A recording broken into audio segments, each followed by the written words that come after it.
सभी को नमस्कार। आज हम केमिकल शिफ्ट को प्रभावित करने वाले कारकों का पार्ट सेकंड पढ़ेंगे। इससे पहले वाली क्लास में प्रभावित करने वाले कारक कौन कौन से थे, उनमें से कुछ कारकों का अध्ययन किया था हमने। आज बचे हुए कारकों के बारे में अध्ययन करेंगे। यहाँ पे केमिकल शिफ्ट को प्रभावित करने वाले कारक चार हैं। आई इफेक्ट, इंडक्टिव इफेक्ट, जो हमने पहले इससे पूर्व की क्लास में डिस्कस कर लिया है। वंडरवाल डिसिल्डिंग, जो ये भी हमने पूर्व वाली कक्षा में अध्ययन कर लिया है। एनिसोट्रोपिक इफेक्ट, और इसको भी हमने पूर्व वाली क्लास में अध्ययन कर लिया है। आज हम हाइड्रोजन बॉन्डिंग किस तरीके से केमिकल शिफ्ट को प्रभावित करती है के बारे में अध्ययन करेंगे। देखते हैं हाइड्रोजन बॉन्डिंग किस तरीके से प्रभावित करती है। Hydrogen bonding shift the signal towards the deshielding, अर्थात हाइड्रोजन बॉन्डिंग जो सिग्नल होता है उसको डीसिल्डिंग की तरफ शिफ्ट कर देती है। Deshielding shift depend upon the strength of hydrogen bonding. अब कितना डीसिल्डिंग करेगी, यह हाइड्रोजन बॉन्डिंग की स्ट्रेंथ के ऊपर निर्भर करता है। अगर हाइड्रोजन बॉन्डिंग की स्ट्रेंथ ज्यादा है तो डीशिल्डिंग ज्यादा होगी, स्ट्रेंथ कम है तो डीशिल्डिंग कम होगी। Intermolecular and intramolecular hydrogen bonding easily distinguished. Compound में इंटरमोलिकुलर हाइड्रोजन बॉन्डिंग है या इंट्रामोलिकुलर हाइड्रोजन बॉन्डिंग है, इसकी पहचान या इन दोनों में डिफरेंस हम एनएमआर के द्वारा आसानी से कर सकते हैं। Intramolecular hydrogen bonding does not show any shift on change in concentration. अब यहाँ पे देखिए, इंटरमोलिकुलर अर्थात दो अलग अलग मोलिक्यूल के मध्य अगर हाइड्रोजन बॉन्डिंग है तो कंपाउंड की कंसंट्रेशन चेंज करने पर उसकी पोजीशन या डीशिल्डिंग की मात्रा में परिवर्तन हो जाता है। और अगर इंट्रामोलिकुलर है, अगर अर्थात एक ही कंपाउंड के अंदर अगर हाइड्रोजन बॉन्डिंग है तो आप कंपाउंड सॉल्यूशन को कितना भी डाइल्यूट कर दें तो उसके डिसिल्डिंग पर कोई प्रभाव नहीं पड़ेगा। अर्थात सिग्नल जो हाई कंसंट्रेशन पे आ रहा था वो लो कंसंट्रेशन पे भी वहीं पे प्राप्त होगा। लेकिन अगर यह क्या हो, इंटरमोलिकुलर अलग अलग मोलिक्यूल्स के मध्य पाया जाता हो हाइड्रोजन बॉन्डिंग, तो उनकी पोजीशन चेंज हो जाती है डायलेशन के साथ। यहाँ पे एक एग्जांपल के द्वारा समझेंगे इसको। ये देखिए, एट हाई कंसंट्रेशन, अगर कंसंट्रेशन बहुत ज्यादा हो तो अलग अलग मोलिक्यूल्स के मध्य हाइड्रोजन बॉन्डिंग बनेगी। हाइड्रोजन बॉन्डिंग अलग अलग बनेगी तो उसकी मात्रा या डीशिल्डिंग या सिग्नल की जो पीक है वो हमें 8 to 4 ppm के ऊपर प्राप्त होती है।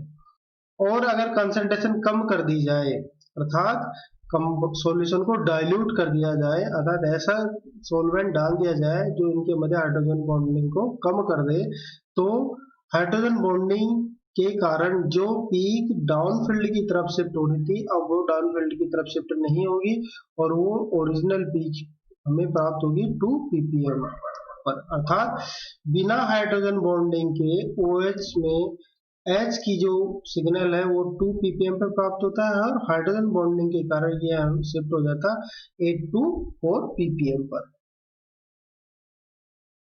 ये केमिकल शिफ्ट की कुछ वैल्यूज हैं। इस तरीके से हमने देखा कि किस तरीके से केमिकल शिफ्ट को चार कारक प्रभावित करते हैं और केमिकल शिफ्ट के कारण जो हमें सिग्नल मिलता है किस कंपाउंड का, किस हाइड्रोजन का किस कंपाउंड में कहाँ पीक प्राप्त होगी वो हम इस टेबल के द्वारा समझ सकते हैं। जैसे RCH3 में इन तीनों हाइड्रोजनों की पीक हमें प्राप्त होगी 0.7 to 1.3 के ऊपर। इसी तरह R2CH2 में दोनों प्रोटॉन्स की हमें प्राप्त होगी 1.2 से 1.4 पर और R3CH की हमें प्राप्त होगी 1.4 से 1.7 ppm पर। इसी तरीके से एल्कीन होगा तो उसमें हमें इस प्रोटॉन की पीक मिलेगी 1.6 से 2.6 पर। और अगर कीटोन है, एल्डिहाइड है, इस तरीके से तो इनकी हमें लगभग जो पीक प्राप्त होती है वो प्राप्त होती है 2 से लेके 2.5 के मध्य। अगर CN ग्रुप जुड़ा हुआ है तो CH की जो पीक होती है वो 2.1 से लेके 3 के मध्य प्राप्त होती है। ट्रिपल बॉन्ड कार्बन H हो तो हमें पीक प्राप्त होती है 2.1 से 3 के पास में। इसी तरीके से CH उसके साथ में अगर कोई N जुड़ा हुआ हो तो 2 के आसपास मिलती है। S जुड़ा हो तो वो भी 2 से 3 के मध्य, और कोई भी हेलोजन ग्रुप जुड़ा हुआ हो जिसमें I होगा हेलोजन तो 2 से लेके 4 के मध्य प्राप्त होगी। क्लोरीन अगर जुड़ा हुआ होगा तो 3 से 4 के मध्य प्राप्त होगी, और OR ग्रुप जुड़ा हुआ हो तो 3.2 से लेके 3.8 के मध्य प्राप्त होती है। OH ग्रुप जुड़ा हुआ हो CH ग्रुप से तो इस प्रोटॉन की हमें प्राप्त होती है 3.2 से 3.8 के मध्य। और अगर RCOO ग्रुप जुड़ा हुआ हो तो 3.5 से 4.8 के मध्य जुड़ा हो ppm के मध्य प्राप्त होती है। और NO2 ग्रुप जुड़ा हुआ हो तो यहाँ पे 4.1 से 4.3 के मध्य प्राप्त होती है। और अगर F जुड़ा हुआ हो CH से यहाँ पे 4.2 से 4.8 के मध्य प्राप्त होती है। और यहाँ पे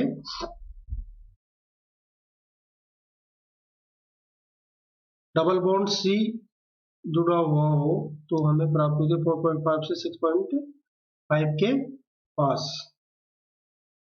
और बेंजीन में जितने भी प्रोटॉन्स होते हैं इसके 6 के 6 प्रोटॉन्स की हमें प्राप्त होती है 6.5 से 8 के मध्य। इसी तरीके से अलग अलग देख रही है, जैसे एल्डिहाइड है इसका 9 के आसपास, 9 से 10 के बाद। Carboxylic group acetic acid COOH का हो तो 11 से 12 के मध्य प्राप्त होती है। ये जनरल हमें एक आइडिया है जिसके द्वारा हमें पता चलता है कि केमिकल शिफ्ट के कारण, अर्थात कोई भी ऐसा ग्रुप जो प्रोटॉन से इलेक्ट्रॉन डेंसिटी कम करता हो वह सिग्नल को डीशिल्डिंग की तरफ शिफ्ट कर देता है। अब चाहे वो हेलोजन हो या CO ग्रुप हो या NC ग्रुप हो या फिर COO ग्रुप हो। जितनी ऑक्सीजन की मात्रा बढ़ती जाती है तो ज्यादा, जैसे इसमें 2 ऑक्सीजन हो गए डायरेक्ट जुड़ा हुआ है हाइड्रोजन से तो ये 11 से 12 के पास पहुंच जाती है। अब यहाँ पे देखिए ये चीज हमें समझने की आवश्यकता है, ये थोड़ा डिफरेंट है इसलिए हम इसे समझेंगे। देखिए एक एल्किल ग्रुप के साथ 3 प्रोटॉन जुड़े हुए हैं तो ये सील्डेड है, 2 प्रोटॉन जुड़े हुए हैं और 2 एल्किल ग्रुप जुड़े हुए हैं तो डीशिल्डिंग हो गया। एक प्रोटॉन जुड़ा हुआ है तो और ज्यादा डीशिल्डिंग हो गया। अर्थात हमें देखिए 3 प्रोटॉन है तो सील्डेड, 2 प्रोटॉन हुए 2 एल्किल समूह है तो डीशिल्डेड, और केवल एक प्रोटॉन है तो ये हो गया और ज्यादा डीशिल्डेड। तो ऐसा क्यों होता है? हमें पता है यहाँ पे क्या है, कार्बन है, ये कार्बन है और ये हाइड्रोजन है, 3 हाइड्रोजन इससे लगे हुए। हम जो NMR ले रहे हैं, NMR पीक ले रहे हैं, किनकी ले रहे हैं? इन हाइड्रोजन्स की ले रहे हैं। तो इन हाइड्रोजन और इस कार्बन के मध्य इलेक्ट्रॉन डेंसिटी का प्रभाव इस प्रोटॉन और इस प्रोटॉन अर्थात तीनों प्रोटॉन्स की पोजीशन निर्धारित करेगा। अब हमें पता है कि कार्बन की इलेक्ट्रोनेगेटिविटी क्या होती है, ज्यादा होती है। तो कार्बन क्या करेगा, इस बॉन्ड के इलेक्ट्रॉन को भी अपनी ओर खींचेगा, इस बॉन्ड के इलेक्ट्रॉन को भी अपनी ओर खींचेगा, इस बॉन्ड के इलेक्ट्रॉन को भी अपनी ओर खींचेगा। अर्थात एक कार्बन 1/3 और 1/3 और 1/3 पावर से इनको अपनी ओर अट्रैक्ट करता है। अर्थात तो यहाँ पे क्या होगा कि इसकी अगर पावर 1 है तो इलेक्ट्रॉन अट्रैक्ट करने की पावर क्या हो, कार्बन की 1 मान लीजिए, तो ये 3 प्रोटॉनों के लिए बराबर बराबर डिवाइड हो जाती है। तो यहाँ पे इलेक्ट्रॉन डेंसिटी कम होगी, यहाँ कम होगी, यहाँ कम होगी, जो कम होगी तीनों हिस्सों में डिवाइड हो रही है और हमें एक पीक प्राप्त होती है। अब इसकी तुलना करते हैं यहाँ पर, ये भी वही कार्बन है। अब इस कार्बन को 2 प्रोटॉन है, इन दो प्रोटॉन्स के बॉन्डेड इलेक्ट्रॉनों को अपनी ओर आकर्षित करना है। यहाँ पे 3 को कर रही थी कार्बन, यहाँ पे क्या करेगी 2, अर्थात यहाँ पे 50-50% पावर से ये अट्रैक्ट करेगी। अगर ये मान लीजिए इसकी कार्बन की पावर हमने 1 मान ली, तो ये आधी पावर से इसको अट्रैक्ट करेगी, आधी पावर को इससे अट्रैक्ट करेगी। तो यहाँ पे इलेक्ट्रॉन डेंसिटी और ज्यादा कम हो जाएगी, क्योंकि यहाँ पे हाफ पावर से अट्रैक्ट करेगी, यहाँ पे 1/3 पावर से, अर्थात 33% से अट्रैक्ट कर रही थी यहाँ पे कार्बन, यहाँ पे 50% से अट्रैक्ट कर रही है। तो यहाँ पे इलेक्ट्रॉन डेंसिटी इस प्रोटॉन पे क्या होगी, ज्यादा कम होगी as compared to in 3 proton से। तो ये डीशील्डिंग की तरफ शिफ्ट हो जाता है। इसी तरीके से यह कार्बन वही कार्बन है, अब ये इसको केवल एक प्रोटॉन के या एक हाइड्रोजन के बॉन्ड के इलेक्ट्रॉन को अटैक करना है। यहाँ पे 2 को करना पड़ रहा था, यहाँ पे 3 को करना पड़ता है, यहाँ पे सिर्फ एक के बॉन्ड को ही, इलेक्ट्रॉन को ही अटैक करना पड़ेगा। तो अर्थात ये इस प्रोटॉन पे इलेक्ट्रॉन डेंसिटी और ज्यादा कम होगी एज कम्पेयर टू, सबसे ज्यादा कम होगी इन दोनों की तुलना में, यहाँ पे और डीशील्डिंग हो जाती है। तो हमें जो पीक प्राप्त होती है 1.4 से 1.7 ppm के पास प्राप्त होती है। कुछ एग्जांपल्स लेते हैं। तो यहाँ पे देखिए टोल्यून है, इसमें 2 तरह के प्रोटॉन्स हैं, एक 5 प्रोटॉन ये हैं जो इस बेंजीन पे लगे हुए हैं, और 3 प्रोटॉन ये हैं, इनको हमने A दिया और इनको हमने B दिया। अब इन दोनों के प्रोटॉन के सिग्नल या पोजीशन में डिफरेंस होगा। देखिए इस बेंजीन में हमें पता है कि क्या है, रिंग करंट होता है, रिंग करंट के कारण ये सारे के सारे पांचों को पांचों जो प्रोटॉन है वो हाईली डीशील्डेड होंगे, और ये सील्डेड होंगे क्योंकि इसमें रिंग करंट का कोई प्रभाव नहीं पड़ता। तो यहाँ पे ये हमें A की पीक प्राप्त होगी और ये हमें B की पीक प्राप्त होगी।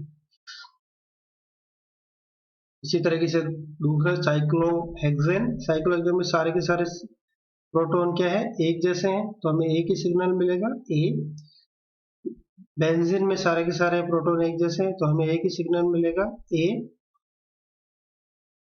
इसी तरीके से इसके अंदर ये 3 ये 3 ये 3, अर्थात ये 12 प्रोटॉन सारे के सारे सेम एनवायरनमेंट में, उनकी सिग्नल जो प्राप्त होगा हमारे एक ही तरह का मिलेगा, जिसको A कहेंगे। अब यहाँ पे देखिए इसके लिए देखेंगे, इसमें 2 तरह के प्रोटॉन है, प्रोटॉन A जो CH3 ग्रुप के हैं, और प्रोटॉन B जो इस बेंजीन रिंग के लिए रिप्रेजेंट करते हैं। अब यहाँ पे देखिए कौन की पोजीशन सील्डिंग होगी, किसकी डीसील्ड होगी देखेंगे। क्योंकि ये रिंग करंट के कारण B वाले प्रोटॉन सील्डेड होंगे, डीसील्डेड होंगे, इनकी पोजीशन यहाँ पे आ गई, और A वाले पे किसी भी रिंग करंट का कोई प्रभाव नहीं पड़ेगा, अर्थात इन पे इलेक्ट्रॉन डेंसिटी इनकी तुलना में ज्यादा है, अर्थात ये सील्डेड होंगे, अर्थात इनकी पोजीशन सील्डिंग की तरफ होगी, और इन B की पोजीशन डीसील्डिंग की तरफ होगी। इसी तरीके से और एग्जाम्पल लेते हैं। इस एग्जाम्पल में देखेंगे कि ये 9 प्रोटॉन बिल्कुल एक जैसे होंगे, और इन्हें हमने दिया है A, ठीक है, और ये किससे जुड़ा है, ब्रोमीन से। तो इन 9 के 9 प्रोटॉन का एक ही सिग्नल होगा, ये एक सिग्नल हमें प्राप्त होगा। क्योंकि ब्रोमीन जुड़ा हुआ है तो सिंपल CH3 और यहाँ पे अगर कोई CH3 जोड़ दिया जाए तो उसकी तुलना में ये थोड़ा सा डीशील्डिंग की तरफ प्राप्त होगी। इसी तरीके से इसमें देखिए 2 तरह के प्रोटॉन होंगे, एक प्रोटॉन वो जो ऐसे कार्बन से जुड़े Br की तरफ नजदीक है, ये Br से थोड़ी डिस्टेंस पे रखता है। क्योंकि Br की इलेक्ट्रोनेगेटिव ज्यादा है तो वो अपनी तरफ इलेक्ट्रॉन खींचेगा, यहाँ पे ये डीशील्डिंग की तरफ चला जाएगा और ये शील्डिंग की तरफ। यहाँ पे 2 पीक प्राप्त होगी हमें, एक पीक और दूसरी पीक। तो ये जो पीक जो शील्डिंग की तरफ है TMS, शील्डिंग की तरफ जो पीक होगी वो होगी A की, और डीशील्डिंग की तरफ की होगी वो B की, क्योंकि यहाँ पे ब्रोमीन लगा हुआ है। इस तरीके से यहाँ पे देखिए 3 तरह के कार्बन है, अर्थात हमें 3 तरह के सिग्नल मिलेंगे, एक सिग्नल C है, दूसरा सिग्नल B है, और तीसरा सिग्नल A होगा। तो हमें पोजीशन देखें, देखिए ये कार्बन उस कार्बन से लगा हुआ है जो ब्रोमीन से जो है, अर्थात बिल्कुल ब्रोमीन के पास वाले कार्बन से लगा हुआ, अर्थात ये ज्यादा डीशील्डिंग होगा। तो ये इसकी हमें C का सिग्नल मिल गया, ये मान लीजिए हमें C का सिग्नल मिला। अब ये क्या है, सेकेंड नंबर का कार्बन है ब्रोमीन से, तो यहाँ पे हमें ये बी का सिग्नल मिलेगा। और चूंकि ये बहुत दूर है तो ब्रोमीन से, तो ये क्या सारा मोर सील्डेड होगा, तो हमें ए का सिग्नल प्राप्त होगा। इसी तरीके से यहाँ पे देखेंगे, यहाँ भी दो तरह के प्रोटॉन है, CH3 एक तरह का, CH3 एक तरह का, मतलब ये दोनों 6 प्रोटॉन एक जैसे हो गए, जिसे हमने ए से रिप्रेजेंट किया है। और ये एक प्रोटॉन एक है जो क्लोरीन के बिल्कुल पास में है, जिसे हमने बी से रिप्रेजेंट किया। तो हमें यहाँ पे दो तरह के सिग्नल मिलेंगे, दोनों सिग्नल की देखेंगे पोजीशन। ये देखिए ए वाले जो प्रोटॉन है, 6 प्रोटॉन, ये क्या है, दूर है, अर्थात ये थोड़े सील्डेड होंगे, अर्थात Cl की इलेक्ट्रोनेगेटिविटी का सबसे ज्यादा प्रभाव किस पे पड़ेगा, बी वाले प्रोटॉन पे। तो ये बी वाले प्रोटॉन का सिग्नल हमें प्राप्त होगा, ये बी का। और हमें ए का सिग्नल थोड़ा सा सील्ड पोजीशन पे प्राप्त होगा। तो 6 प्रोटॉन का सिग्नल हो गया, जिसे हमने ए लिखा है, और ये 1 प्रोटॉन का सिग्नल हो गया। इसी तरीके से और एग्जांपल है हमारे पास। इसमें देखिए 1 2 3 4 टोटल कितने सिग्नल हमें प्राप्त होंगे, 4, क्योंकि 4 तरह के इसमें प्रोटॉन है। अब पोजीशन देखेंगे, एक ये वाला है प्रोटॉन, एक ये वाला प्रोटॉन है, और एक ये। तो इसमें किसकी क्या होगी, देखो ब्रोमीन से जो सबसे नजदीक होगा वो ज्यादा सीधी सील्डिंग होगा। तो सब ब्रोमीन से वाले कार्बन से लगा हुआ प्रोटॉन डी है, जिसकी सबसे ज्यादा पीक हमें प्राप्त होगी डी सील्डिंग की तरफ, फिर हमें बी की प्राप्त होगी, और फिर सी की प्राप्त होगी, और देन ए की प्राप्त होगी। तो इस तरीके से सबसे ज्यादा सील्डेड ए हो गया, और सबसे ज्यादा डिसील्डेड डी हमें सिग्नल प्राप्त होता है। इसी तरीके से इसको देखते हैं, यहाँ पे दो तरह के कार्बन ग्रुप है, एक ये पी वाला जो दोनों सेम है, और एक ए वाला। चूंकि ये डायरेक्ट सी कार्बन से जुड़े हुए प्रोटॉन का है, तो ये डीसील्डिंग होगा बी वाला, और ए वाला सील्डिंग एरिया में पोजीशन हमें प्राप्त होती है। इसमें देखते हैं, इसमें भी 3 तरह के प्रोटॉन है, 3 प्रोटॉन है जिसे हमें ए से रिप्रेजेंट करा है, 2 प्रोटॉन बी से रिप्रेजेंट करे हैं, और रिमेनिंग 4 प्रोटॉन हमने सी से रिप्रेजेंट किए। तो यहाँ पे सिग्नल देखेंगे, तो सबसे पहले देखिए रिंग करंट का सबसे ज्यादा प्रभावशाली होता है। तो रिंग करंट के कारण 4 के 4 प्रोटॉन पहले प्राप्त होंगे बी सील्डिंग की तरफ। डी सील्डिंग की तरफ हमने ले लिया कौन सा, सी वाला प्रोटॉन। तो अब यहाँ पे दोनों की तुलना करते हैं, ए और बी की। तो ए और बी में देखिए बी में क्लोरीन जुड़ा हुआ है, अर्थात क्लोरीन होने के कारण इलेक्ट्रोनेगेटिविटी ज्यादा है, तो ये क्या होगा, डी सील्डिंग की तरफ शिफ्ट होगा एज कम्पेयर टू ए। तो हमें अब सिग्नल प्राप्त होगा यहाँ पे बी का, और देन ए का जो सील्डिंग वाला है। तो इस तरीके से हमने देखा कि किस तरीके से नेबरिंग पास वाले group ring current chemical shift को प्रभावित करता है, अर्थात सिग्नल की पोजीशन को प्रभावित करते हैं, और हमें बी सील्डिंग या सील्डिंग पर सिग्नल प्राप्त होते हैं। Thank you very much.